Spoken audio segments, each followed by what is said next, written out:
Change wasn't supposed to feel like this. You thought you'd adapt, the way you always have. You thought resilience was something you already possessed, something earned through decades of showing up, solving problems, keeping your life together. But midlife change doesn't ask for permission. It arrives without warning. Divorce, job loss, illness, grief, the sudden realization that the life you built no longer fits the person you've become and the resilience you once counted on. It feels fragile now, stretched thin, barely holding. You're tired. Not just physically tired, soul tired. The kind of tired that makes you wonder if you even have the strength to rebuild. You look around and see people who seem to bounce back, who talk about fresh starts and new chapters, and you wonder what's wrong with you. Why does this feel so hard? Why does every small decision feel like lifting a weight you can't carry? The truth is, resilience isn't what you thought it was. And midlife isn't asking you to be stronger. It's asking you to be different. Here's the paradox. You've survived so much already. You've weathered loss, disappointment, setbacks that would have broken a younger version of yourself. You've proven your resilience time and time again. You've raised children through chaos. You've kept jobs you hated because bills had to be paid. You've survived relationships ending, loved ones dying, plans falling apart. You've rebuilt before. You know what it means to get knocked down and get back up. So why does midlife change feel different? Why does it feel like the ground has disappeared beneath you? Like the skills that carried you this far suddenly don't apply anymore? Why does this feel heavier, harder, more exhausting than anything you've faced before? The answer is uncomfortable, but it's the truth. Resilience in midlife isn't about bouncing back. It's about accepting that you can't. The changes you're facing now aren't temporary disruptions you can overcome and return to normal. They're permanent. Your body won't recover the way it used to. The energy you once had isn't coming back. Your career won't restart with the same momentum it had at 30. Relationships that end don't always get replaced. The life you had before, the routines, the identity, the sense of who you were, isn't waiting for you on the other side of this crisis. It's gone. And that's what makes midlife overwhelming. Not the change itself, but the realization that resilience no longer means returning to who you were. It means becoming someone else entirely. You're not failing because you can't bounce back. You're struggling because the old version of resilience, the one built on endurance, willpower, and pushing through, doesn't work anymore. That version of resilience was designed for temporary problems. Losing a job and finding another, ending a relationship and starting fresh, facing a setback and recovering. But midlife change isn't temporary. It's structural. It's not something you get through and leave behind. It's something you have to integrate into the rest of your life. And no one taught you how to do that. No one told you that at some point, resilience stops being about recovery and starts being about adaptation, about learning to live with loss that doesn't heal, about carrying grief that doesn't have an expiration date, about rebuilding a life when you're too tired to start over. And here's the cruelest part of the paradox. The more resilient you've been in the past, the harder this feels now. Because you're used to being strong. You're used to handling things. You're used to being the person other people rely on. And now, when you need that strength most, it's not there. You're exhausted in a way that sleep doesn't fix. You're overwhelmed in a way that time off doesn't solve. You look at people who seem to be thriving in midlife, reinventing themselves, starting businesses, traveling the world, and you wonder what's wrong with you. Why can't you just adapt? Why does every small decision feel like lifting a weight you can't carry? Why does the idea of starting over feel impossible when you've done it before? The truth is, midlife change demands a different kind of strength. Not the strength to resist or recover, but the strength to let go, to adapt, to rebuild from a foundation you didn't choose.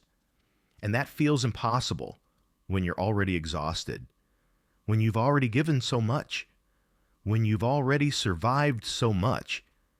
You don't want to be resilient anymore. You want to rest. You want certainty. You want your life back, but it's not coming back. And the sooner you stop waiting for it, the sooner you can start building something new, not better, not the same, just new. And that's the only path forward. So the question isn't whether you're resilient enough. It's whether you're willing to redefine what resilience means. Building resilience when midlife change feels overwhelming begins with understanding what resilience actually is at this stage of life. It's not about being unbreakable. It's not about pretending you're fine when you're not. It's not about pushing through pain until you collapse. Resilience in midlife is the quiet, unglamorous work of staying present when everything in you wants to shut down. It's the ability to feel the weight of loss without being crushed by it. It's learning to carry grief, uncertainty, and fear without letting them define your entire existence. And it starts with one of the hardest truths you'll ever have to accept. You don't get to control what happens to you. You only get to control how you meet it. The Stoics understood this deeply. Marcus Aurelius wrote that the impediment to action advances action, that what stands in the way becomes the way. Not because obstacles are secretly blessings in disguise, but because resistance to reality is what drains you. Every moment you spend wishing things were different, every ounce of energy you waste fighting what's already happened, is energy you can't use to adapt. Resilience isn't built by denying the difficulty of your situation. It's built by acknowledging it fully and then asking the only question that matters: now what? That question, now what, is where resilience begins. Not in optimism, not in positive thinking, not in false hope that everything will work out, but in the simple grounding recognition that you still have choices. Not the choices you wanted, not the life you planned, but choices nonetheless. You can choose to get out of bed even when sleep feels like the only escape. You can choose to eat something nourishing even when you have no appetite. You can choose to reach out to one person even when isolation feels safer. These aren't inspirational choices. They're survival choices, and they matter more than you think. Psychologists call this radical acceptance, the practice of acknowledging reality without judgment or resistance. It doesn't mean you like what's happening. It doesn't mean you stop working to change things. It means you stop exhausting yourself by fighting facts. Your marriage ended. Your job is gone. Your health has changed. Your children have moved on. These are facts. They're painful facts, but resisting them doesn't make them less true. It just makes you more tired. Radical acceptance says, this is where I am. I didn't choose it. I don't like it. But this is where I am. And from here, I can take one step. That step doesn't have to be big. In fact, it shouldn't be. When you're overwhelmed, grand plans backfire. Starting over feels impossible. Reinventing yourself sounds exhausting. What you need instead are micro actions, tiny, manageable behaviors that don't require motivation, just motion. Get dressed, walk around the block, send one text, drink water. These aren't solutions, they're anchors. They remind your nervous system that you're still here, still functioning, still capable of forward movement. Resilience isn't built in dramatic moments. It's built in the smallest acts of showing up when giving up would be easier. One of the most overlooked aspects of resilience is routine. When everything feels chaotic, structure becomes survival. Not rigid schedules that add more pressure, but simple rhythms that create predictability. Wake up at the same time. Eat at consistent intervals. Move your body, even slightly, every day. Go to bed at a reasonable hour. These routines aren't about productivity. They're about stability. They give your brain something to hold on to when everything else feels uncertain. Routine is what keeps you afloat when motivation disappears. And in midlife, motivation is unreliable. Discipline, boring, repetitive discipline, is what carries you through. But resilience also requires something that feels counterintuitive: rest. Not just sleep, though that matters too. Rest as in permission to stop trying so hard, permission to not have all the answers, permission to be uncertain, confused, and scared without immediately rushing to fix it. Midlife teaches you that some things can't be fixed. Some pain has to be lived with. Some questions don't have answers. And the constant pressure to solve everything, to be strong for everyone, to keep moving forward no matter what, that pressure is part of what's breaking you. Resilience includes knowing when to stop, when to sit with discomfort instead of running from it, when to say, I don't know what to do next, and that's okay for now. This is where the stoic concept of amor fati, love of fate, becomes transformative. Not in a naive, everything happens for a reason way, but in a deeper acceptance of life as it unfolds. You didn't choose this change, but it happened, and now you're here. Resisting it doesn't undo it. Hating it doesn't change it. What if, instead of fighting what is, you stopped? What if you looked at this overwhelming, unwanted change and said, this is my life now, not forever, just now, and I can live this moment? That's not resignation. That's power. The power to stop wasting energy on battles you can't win and redirect it toward the one thing you can control: how you respond. Connection is another pillar of resilience, and it's the one most people neglect. When you're overwhelmed, isolation feels natural. You don't want to burden anyone. You don't have the energy to explain. You don't want to be vulnerable when you're already feeling weak. But isolation makes everything harder. Study after study shows that social connection is one of the strongest predictors of resilience in midlife. Not because people fix your problems, but because they remind you that you're not alone in them. One conversation with someone who listens without trying to solve can do more for your resilience than a week of self-help books. You don't need a lot of people. You need one or two who see you, who don't need you to be okay, who can sit with you in the mess. And here's what no one tells you about resilience: it's okay to grieve. Grief isn't just for death. It's for everything you've lost. The life you expected, the person you used to be, the future you thought you'd have. Midlife change is full of grief, and trying to skip over it to get to acceptance faster doesn't work. You have to feel it. You have to let yourself be sad, angry, disappointed, not forever, but for as long as it takes.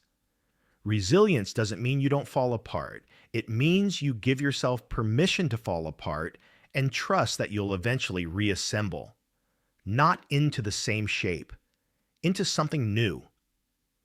The truth about resilience is that it's not something you have or don't have. It's something you practice every single day in small, unremarkable ways. And some days you'll fail. You'll stay in bed. You'll shut people out.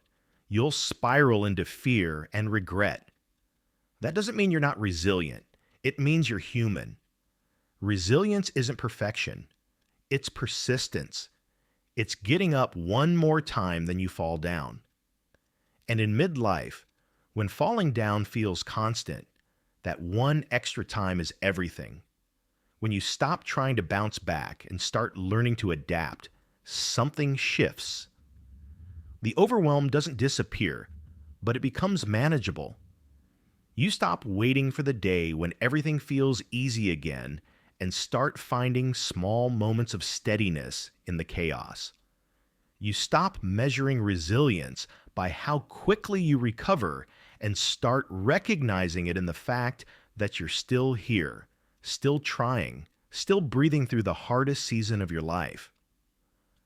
That's not weakness. That's strength in its truest form. You begin to trust yourself again.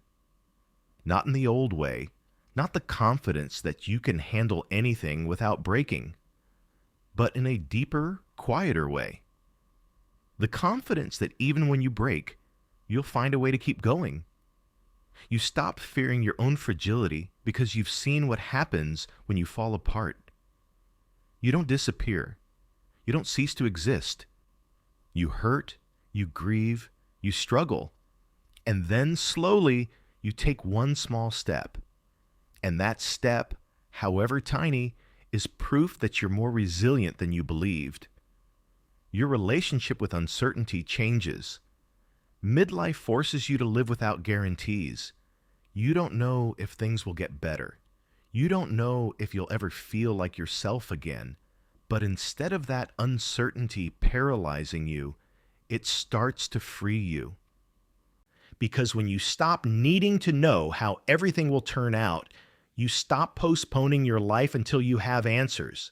You stop waiting for clarity before you move. You start making decisions based on what feels true right now, not what might happen later. And that shift from needing certainty to accepting ambiguity is what allows you to rebuild when everything feels unstable. You also discover who actually shows up. Crisis has a way of revealing which relationships are real and which were only convenient. Some people will disappoint you. They'll offer empty platitudes, avoid your calls, or quietly distance themselves because your pain makes them uncomfortable. But others, sometimes the ones you least expected, will sit with you in the dark. They'll listen without fixing. They'll check in without needing updates. They'll remind you, just by being present, that you're not as alone as you feel. And those connections, forged in difficulty, become the foundation of a different kind of resilience, the kind that doesn't rely on your own strength alone. Perhaps most importantly, you stop performing strength for other people. You stop pretending you're fine when you're not. You stop smiling through exhaustion because that's what's expected. You stop apologizing for struggling. Midlife resilience isn't about maintaining an image of competence while you crumble inside. It's about being honest with yourself and with others about how hard this is. And that honesty, that willingness to be seen in your struggle, is what allows real support to reach you. It's also what gives other people permission to be honest about their own pain. Your resilience becomes not just personal, but collective. A reminder that none of us have to carry everything alone. Over time, you realize that resilience isn't about returning to who you were. It's about becoming someone who can live with what happened. Someone who can hold loss and still find reasons to keep going. Someone who knows that life doesn't owe you fairness, but chooses to engage with it anyway. That version of yourself, scarred, tired, imperfect, still here, is more resilient than the version who never faced real difficulty. Because true resilience isn't tested in easy times, it's built in the overwhelming ones. And you're building it right now, whether you realize it or not. You don't have to be unbreakable. You never did. Resilience isn't about never falling apart. It's about what you do after you fall apart. It's about the morning you get out of bed, even though you didn't sleep. The day you reach out, even though you feel like a burden. The moment you choose to keep going, even though you don't know where you're going. Those moments, unremarkable, invisible to everyone else, are where resilience lives. Not in grand comebacks or inspiring transformations, but in the quiet decision to take one more step when stopping would be easier. Midlife change will overwhelm you. That's not a failure. That's the nature of real change. It dismantles everything familiar and asks you to rebuild without a blueprint. And yes, it's exhausting. Yes, it's terrifying.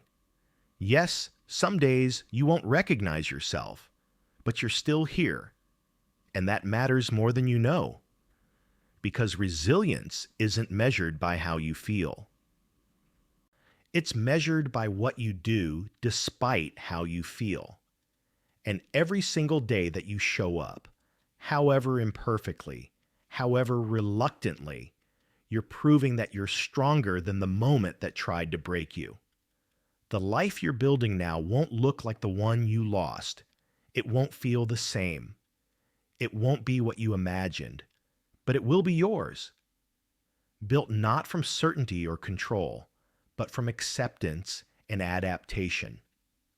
Built from the understanding that strength isn't about never bending. It's about bending without breaking. And when you do break, it's about trusting that the pieces still matter, that you still matter. You are resilient. Not because you're fine, but because you're still here. And that's enough.